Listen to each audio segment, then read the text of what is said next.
Meeting పెట్టలేదు ఎందుకు అని అడిగితే సెక్రటరీ లేడు, ఎక్కడ జైల్లో ఉన్నారు బాబు, వాళ్ళకి ఇంటిమేషన్ లేదు. డిపిఓ గారిని అడిగాడు, డిపిఓ గారిని అడిగితే డిపిఓ గారు మేము ఎండిఓలకు ఇన్స్ట్రక్షన్స్ ఇచ్చినాం సార్, మరి ఎందుకు అది గ్యాప్ అయిందో పెట్టుకుంటామనేటువంటి మాట చెప్పాను. మేము కొంచెం వాళ్ళని గట్టిగానే చెప్పినాము, నీ బాధ్యత కూడా ఉంటుంది ప్రభుత్వ పరంగా, ఎంతమంది అధికారులు అందరూ బాధ్యత ఉంటుందనేటువంటి విషయాన్ని వాళ్ళకి చెప్పినాం. మాకు పూర్తి విశ్వాసం ఉంది, నిర్మల్ నియోజకవర్గం ఓటరు నమోదు ప్రక్రియలో పూర్తిగా భాగస్వాములై ఉంటారనేటువంటి విషయం అర్థమైంది. Thank you. ఈరోజు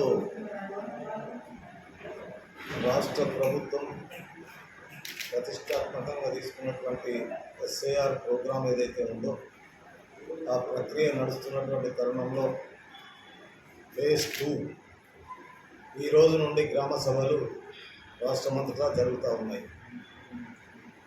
నిర్మల్ నియోజకవర్గానికి పార్టీ పరంగా నేను ఇన్ఛార్జిగా, శ్రీహర్రావు గారు నియోజకవర్గ బాధ్యుడిగా, అదేవిధంగా ప్రతి బూత్కు ఒక BLA 2ను ఏర్పాటు చేసి వాళ్ళ మీద సూపర్వైజర్లను పెట్టి మండల పార్టీ అధ్యక్షుడు, జిల్లా కమిటీ తరఫు నుండి ఒక్కొక్క మండలానికి ఒక్కొక్కరిని నియమించిన తర్వాత మొదటి ప్రక్రియ పూర్తయిపోయింది. అనేక మండలాలు 100% నమోదైనవి. దాని తర్వాత అక్కడక్కడ కొంచెం గ్యాప్ వచ్చింది. కానీ ఈ రెండవసారి ఏదైతే ప్రక్రియ మొదలుపెట్టారో ఈ రోజు నుండి సభలు, మేము 3 మండలాలు సోన్, లక్ష్మణ్ చాందా, మామడ 3 మండలాలు, 3 మండలాల్లోని దాదాపు 7 గ్రామ సభలు అటెండ్ చేయడం జరిగింది. ఈరోజు అక్కడ జరిగినటువంటి అంశాలను మీ దృష్టికి తీసుకొచ్చి తద్వారా ఇక్కడ ఉన్నటువంటి ఓటర్ మహాశయులకు ఎవరి ఓటైతే అనామలీస్గా వచ్చిందో వారికి నోటీసులు ఇవ్వడం జరుగుతుంది.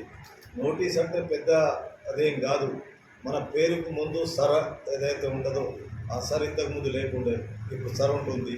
గతంలో వేరే విధంగా ఉండే ఆ మార్చుకోవడానికి, అదేవిధంగా ముఖ్యంగా జిల్లా యంత్రాంగం, జిల్లా కలెక్టర్ గారు కానీ, జిల్లా పంచాయతీ అధికారులు కానీ దీనికి సంబంధించినటువంటి యంత్రాంగం అంతా ఇన్స్ట్రక్షన్స్ ఇచ్చి ఏదైతే గ్రామ సభలు పెట్టమని చెప్పిన తర్వాత కొన్ని జాగాలలో ఒకటి 2 జాగాలలో మీటింగ్ పెట్టలేదు.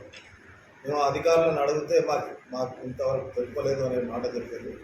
డిపిఓ గారితో మాట్లాడిన, శ్రీనివాస్ డిపిఓ గారితో మాట్లాడితే లేదు సార్, మండల అధ్యక్షులకు మేము ఇన్స్ట్రక్షన్ మాకు టైం ఉంది, 16వ తేదీ వరకు పూర్తి చేసుకోవడానికి మాకు పూర్తి విశ్వాసం ఉంది.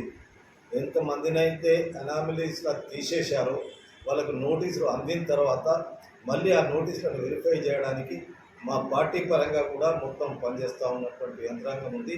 పార్టీ పరంగా పనిచేస్తూ మేము కూడా వచ్చే 16వ తేదీ వరకు పూర్తిగా బాధ్యత వహించి ఇక్కడ పనిచేస్తూ ఉంటాం.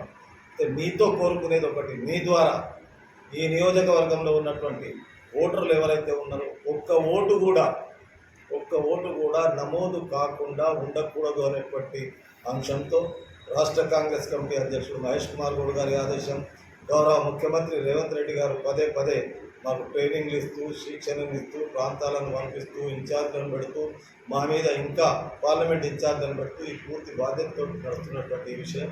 దీంట్లో ఎలక్ట్రానిక్ ప్రింట్ మీడియా సోదరులను, మీరు కూడా ఒక ఓటర్ మహాశయులే కాబట్టి మిమ్మల్ని కూడా కోరుకుంటున్నా, అందరికీ ఈ అంశాన్ని తెలియజేయవలసిందిగా నాతో పాటు ఇక్కడ మార్కెట్ కమిటీ చైర్మన్, ఆత్మా చైర్మన్, అదేవిధంగా Saibaba temple chairman, option member, జిల్లా కాంగ్రెస్ సెక్రటరీ వీళ్ళందరూ ఉన్నారు. అన్నిటికన్నా ముఖ్యంగా రవిని అభినందిస్తున్నా, బాగా కష్టపడి పనిచేస్తూ ఉన్నాడు, ప్రతిరోజు ఆయన కోఆర్డినేట్ చేస్తూ ఉన్నాడు. మేము ఈ విషయాలను ఈరోజు సాయంత్రం 7 గంటల వరకు కనెక్టింగ్ సెంటర్కి మళ్ళీ పంపిస్తాం. హైదరాబాద్ కనెక్టింగ్ సెంటర్ ద్వారా ఢిల్లీకి వెళ్తుంది AICCకి. అంటే నేను ఈ మాట ఎందుకు చెప్తున్నా అంటే పార్టీ ఇంట్రెస్ట్ ఈ ప్రజాస్వామ్య దేశంలో ఓటు ఉన్నటువంటి వ్యక్తిని ఓటరుగా నమోదు చేయడం బాధ్యత కాంగ్రెస్ పార్టీది. ఓటరుగా ఉంటేనే మనం ఈ దేశ పౌరులుగా పరిగణిస్తాం. కాబట్టి ఏదన్నా ఒడిదొడుకులు ఉంటే మేము పార్టీ పరంగా సహాయ సహకారాలు అందిస్తాం. ఓటర్ మహాశయులకు ఓటు నమోదు చేసుకోవాల్సిందిగా మీ ద్వారా కోరుతాము.